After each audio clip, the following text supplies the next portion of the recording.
Okay, so now we keep looking at submissions from mount. We're looking at submissions from a single chest rep. So a situation in which I'm here and for whatever reason, I notice that I just cannot force my partner to drift his elbow away so that I can go into my karagatame. Remember, karagatame should always be your opening move from mount, from single chest rep. So from a situation like this, I can go and I can convert to a far lat. I drive, switching my hips, I drag, and now we're just back in the game we already did. Okay, there's no need to repeat it. I can go shelf my partner's head and I go into the back. Now, just for sake of argument, instead of bringing him forward and taking the back, let's take the back from a rocking chair movement, okay? So, let me just do it this way so it's easier. Yeah, there you go. So we can land. There you go. So I shove my partner, bum, bum, and I land. So I get to this position, okay? I land off the under hook side, over hook side, under hook side, and I have this figure 4 grip. Oftentimes I punch in a body triangle, obviously depending on the partner's waist relative to my legs. Otherwise, post mount, otherwise 2 hooks, okay? From this position, obviously there's a whole world that goes on. We're going to come up with a back series at some point, but for now, just a very basic submission from back underhook side. I already have a cross wrist grip. I want to go and catch the other wrist. If he doesn't give me the wrist, so if he denies me that wrist over there, there's no reason why I can't just switch and start going in and get to my choke, okay? So understand that if he brings that out and away, we landed in this position, I just deliver, I feed this one through, I go and I go through, okay? Just very basic submission. We landed in this position all the time. Very oftentimes is going to bring that hand in reach because he's going to be either stripping the grip or defending the submission, whatever the case may be.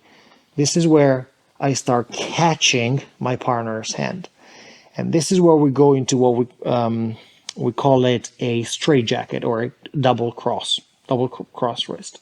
From this position, I just bring his wrist down, come up with the foot and lock my feet on the top hip. Now I go 2-on-1. And now I can take my hand so far back as I want, and I can start coming in from behind his ears. I get almost underneath his chin. I open up my hand, walk,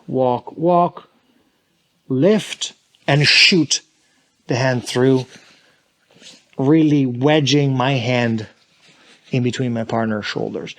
And now I can potentially go into a one-hand finish, always with this rotational idea in mind, in which I try to extract my elbow out of the submission, and now I should be able to get a tap with one hand because he has no defensive hands.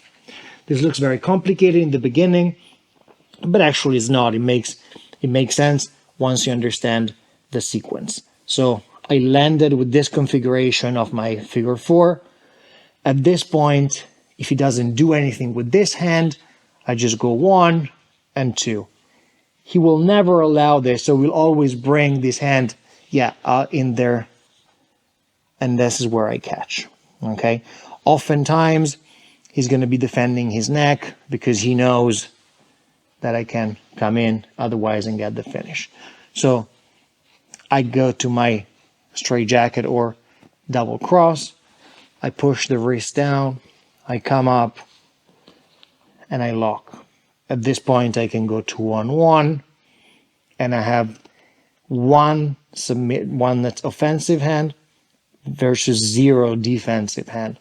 So I go, I make a corkscrew with my hand, I target behind the ear, and I start driving in this rotational movement, open my hand, walk, walk, walk, walk until my wrist is underneath the chin, lift everything up, and shoot my hand through as deep as possible. Now I really emphasize hooking my partner's shoulder, and at this point, 0 hands versus a hand behind underneath the neck, and now I try to extract my elbow, remaining wedged behind my partner's shoulder.